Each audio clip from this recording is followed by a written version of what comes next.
My name is Lisa. I am 26 years old. I live in a small town in the US. When I was young, I wanted a happy life. I wanted to get married. I wanted 1 or 2 children. I wanted a small house and a good man. I thought love was easy, but I was wrong. I met Mark when I was 22. He was 25. He was tall, he had brown hair and blue eyes. He was funny. He smiled a lot. He liked to talk. We met at a friend's party. He asked for my phone number. I gave it to him the next day. He sent me a message. He asked, "Do you want to meet for coffee?" I said yes. We met in town. We talked for a long time. I liked him after that. We saw each other many times. He made me laugh. He gave me flowers. He called me every night after 3 months. I told him I love you. He said, I love you too. I believed him. We were together for 1 year.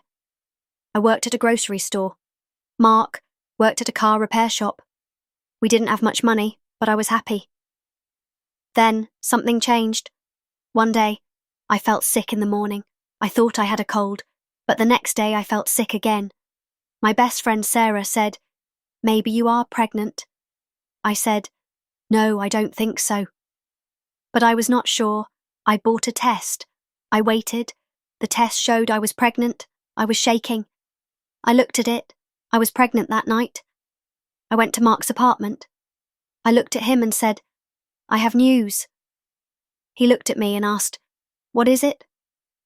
I said, "I'm going to have a baby." He was quiet. He looked at the floor. He did not speak for a long time. Then he said, "Are you sure?" I said, "Yes, I did a test." I am sure he stood up. He went to the window. He looked outside. He did not look at me. This is not a good time. He said, "I am not ready to be a father." I felt cold. I felt sick. I said, "But we love each other." He said nothing. He just said, "I need time to think." That night he did not hold me or kiss me. I could not sleep in the morning. He left early. He said, "See you later." But I knew something was wrong. After that, everything changed. He stopped calling me. He stopped answering my messages. He didn't want to see me one day. I went to his apartment. I knocked on the door. He did not open it. I sent him one last message. He replied, "I can't do this. I'm sorry. That was the last time I heard from Mark." I sat on my bed and cried. I cried for hours. I could not believe it. I was pregnant and alone. I told my mum and dad. My mum cried with me. My dad said nothing.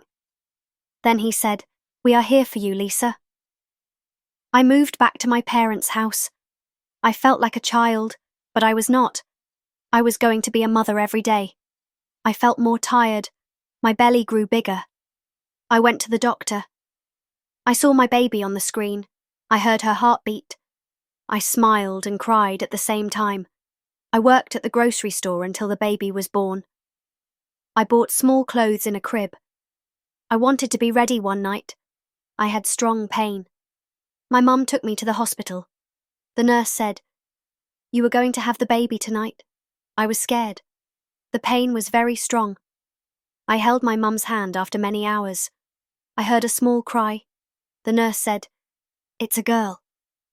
They gave her to me. She was small. She was soft and warm. I looked at her and smiled. I said, "Hello, baby, I am your mum." I named her Emma. She was beautiful. I stayed in the hospital for 2 days. Then I went home. My mum helped me with Emma. But at night, it was just me and my baby. Emma cried a lot. I was very tired. I did not sleep much. I changed her diapers. I fed her. I held her when she cried. Sometimes I sat on the bed and cried too. I was very tired. But I looked at her small face. I kissed her head and said, "I love you." Mark never came. He never called. He did not ask about Emma one day. I saw him in town. He walked past me. He looked at me, then looked away. He said nothing. I wanted to shout. I wanted to ask, "How can you leave your baby?" But I said nothing. I just looked down at Emma in her stroller. When Emma was 5 months old, I went back to work. My mum watched her when I was working. I missed Emma every minute, but I needed the money at work. I smiled and said hello to customers. I carried boxes. I stood on my feet for hours when I got home. I was tired, but Emma needed me. I cooked dinner. I cleaned the house. I fed Emma. I bathed her. I put her to sleep. I never stopped one night. Emma was sleeping. I sat in the kitchen and drank cold tea. I looked at the wall.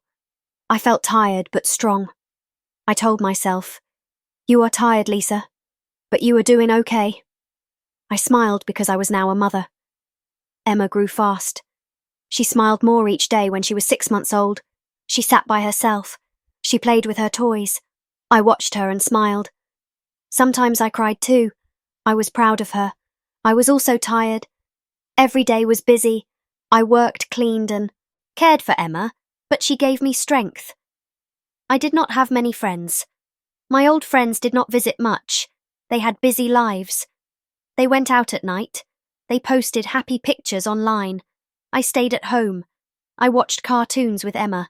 I sang to her when she cried. I told her, "You are not alone, I am here." Before I tell you more, I want to ask, where are you listening from? Sometimes I wonder if someone out there hears me, someone who understands my feelings. It makes me strong to know I am not alone. Please tell me in the comments my mum helped me a lot. She held Emma when I took a shower. She made dinner when I was tired. My dad did not talk much, but he played with Emma. He made her laugh. I was thankful for my parents. Without them, life would be harder. Sometimes I saw Mark in town. He never said hello. He just walked past one day. Emma was in my arms. Mark looked at us. He looked for a second, then walked away. I held Emma closer. I kissed her head. I told myself, "You don't need him. I will give you everything." Money was a big problem. My job at the grocery store did not pay much. I bought only what we needed. Baby food, diapers, warm clothes. I did not buy clothes for myself. I wore old jeans and simple shirts. I did not care about how I looked. I only cared about Emma at work. I was quiet. I did my job. I smiled at customers, but inside I was tired. My feet hurt, my back hurt. But I always said, "I am okay." When Emma was sick, I stayed home. My boss was not happy. He said, "You can't miss so many days." I said, "My baby needs me." He said, "Be careful, you need this job." I felt scared. I did not want to lose my job. I needed it for Emma at home. Emma started to stand. She held the side of the sofa and smiled. She looked proud. I clapped and said, "Good job." She laughed. Her laugh made me happy. Her laugh made the house warm one evening. Emma had a fever. Her head was hot. She cried and would not eat. I called the doctor. He said, "It may be a virus. Keep her cool and give her water." I held her all night. I did not sleep. I was afraid. I sang soft songs and said, "Please get better." In the morning, she still had a fever. My mum said, "Let's go to the clinic." We went. The nurse gave Emma medicine. She said she will be okay. I felt better. I kissed Emma's warm cheek. Emma got stronger. She started walking at 13 months. She fell many times but got up again. I clapped for her. She smiled with all her teeth. My heart was full. I said, "You are so brave." Time went by. Emma turned 2. She started to talk more. She said, "Mama ball." And milk. She liked to dance. She liked to play with socks and shoes. I laughed when she put her tiny foot in my big shoe. She looked serious one Sunday. I took her to the park. She ran on the grass. She saw other children. She waved at them. One boy gave her a toy car. She smiled. I sat on a bench and watched her. The sun was warm. I felt peaceful. Then I saw Mark again. He was at the other end of the park. He was with another woman. She had red hair. They held hands. I looked away. I did not want Emma to see him. She did not know him. He was her father, but he was not in her life that night. I thought about that moment. I did not cry. I just looked at the wall and sat on the bed. I thought he chose to walk away. I will not wait for him. I will not beg. I looked at Emma. She was asleep. She looked safe and happy. I whispered, "You have me, and that is enough." A few days later, I got a letter from the housing office. They said I could get a small apartment. It was not big, but it was mine. I felt excited. I packed our things. My mum helped me. We put Emma's toys in a box. We folded her clothes. My dad drove us to the new apartment. The apartment had 1 bedroom, 1 bathroom and a small kitchen. The walls were white. The floor was clean. I put Emma's bed near mine. I put a photo of us on the table. We ate dinner on the floor that night. We had toast and tea. Emma laughed and dropped a spoon. I picked it up and smiled. I said, "This is our home now." In the new apartment, life was quiet but hard. I worked. I took care of Emma. I paid rent. I cooked simple meals. I read bedtime stories. Emma liked books with animals. She liked the one with the blue bear. She said, "Bar is funny." I kissed her and said, "You are funny too." Some nights I felt lonely. I missed talking to someone. I missed hugs, but I never missed Mark. I did not want someone who left. I wanted peace. I wanted love that stayed one day at work. A woman came to my checkout. She had a baby in a stroller. She looked tired like me. She smiled and said, "It's hard, isn't it?" I smiled and said, "Yes, but they are worth it." She said, "You're doing a good job." Her words made me feel good that night. I told Emma, "You are my sunshine." She smiled and hugged me. I was still tired, I was still poor, but I was not broken. I was strong. I was a mother. Emma was now 3 years old. She could talk more. She asked many questions. She asked, "Why is the sky blue? Where do birds sleep?" I smiled and answered simply. She was smart. She liked to learn. She liked to sing and dance. Her laugh was my favourite sound. We had a simple life. We lived in our small apartment. We had a routine. I woke up early. I made breakfast. Emma ate slowly. She always wanted 1 more spoon of yogurt. I took her to daycare near our home. Then I went to work. Every day was the same, but I did not mind. I had peace. I had my child. I had a reason to wake up at night. Emma sat on my lap. I read her stories. She always asked for the same book about the red bus. She said, "The bus goes beep, beep." I laughed. I kissed her and said, "Sleep now, baby." She closed her eyes and held my hand. Sometimes I looked at her face in the dark. I thought about the past. I thought about the pain. I also thought about the love. My life was not easy, but I was proud. One day I got a letter from Emma's daycare. It said, "Emma is ready for school next year." My eyes filled with tears. "School, my baby is growing up. She is not a baby anymore." I told her the news. She clapped and said, "School, I want a pink bag."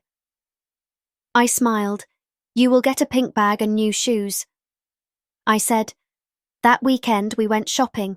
We looked at school bags. Emma touched each one. She said, 'Too big, too small.' Then she saw a pink one with stars. She held it and smiled. We went home. Emma wore the bag inside the house. She walked around like a little student. I laughed. I felt happy and sad. I was proud of her, but I also felt scared. She was growing so fast. Time went by. Emma turned 4. She was taller. Her hair was longer. She made friends. She said, "Mum, my friend is Lucy. She has a dog." I said, "That's nice." She asked, "Can we get a dog?" I said, "Maybe one day." I work more hours now. My boss gave me extra shifts. I said yes to everyone. I needed more money. I wanted Emma to have more. Sometimes I felt tired, but I always told myself, "You can do this, Lisa." One Friday, I came home late. My mum was there. She watched Emma that evening. I took off my shoes. Emma ran to me. She said, "Mommy, you're home." I hugged her tight. My mum smiled and said she missed you. I looked at my daughter and felt something deep inside after my mum left. I made tea. Emma played with her doll. Then she looked at me and asked, "Mum, do I have a dad?" My hand froze. I looked at her. I sat next to her. Why do you ask? I said she said. At school, my friend said her dad picks her up. Do I have a dad too? I felt a little pain in my chest. I held her hand. I said, Yes, you have a dad. But he does not live with us, she asked. Why not? I said. He made a choice. He did not want to stay. She looked at me with soft eyes. She said, But I have you. I smiled and kissed her head. Yes, I said, you have me, and I will never leave that night. I cried a little in the kitchen. I cried quietly. I did not want her to hear. I just needed to let it out one evening. A woman from Emma's school came to talk to me. She said, I'm Emma's teacher. She is doing well. She is kind and curious. I smiled. The teacher said, You are doing a good job. She is a happy girl. Her words stayed in my heart. I was trying my best. Maybe my best was enough. Emma started school that year. She wore a new uniform. She held my hand tightly on her first day. I said, You are brave. You will do great. She asked, Will you wait for me? I said, Yes, I will always wait for you. She went into the classroom. She looked back and waved. I smiled and waved back. Then I sat on a bench outside. I cried again. Not because I was sad, but because I was proud. Our life was still simple. I still worked long hours. I still counted every coin. But I had a little girl who smiled at me every morning. She said, Good morning, Mom. With joy, that was more than enough. One Sunday, Emma and I went to the park. She ran and played. I sat on a bench and watched her. A man sat next to me. He said, Is she your daughter? I said, Yes. He said, She looks happy. I smiled. I said, She is. He said, That's all that matters. I looked at Emma. I thought about everything. The tears, the nights alone, the fear. Then I looked at her bright smile, her strong little legs, her big eyes. Yes, I thought she is happy, and I did it all alone. If you like my story, please comment and share more. Simple and emotional stories are coming soon.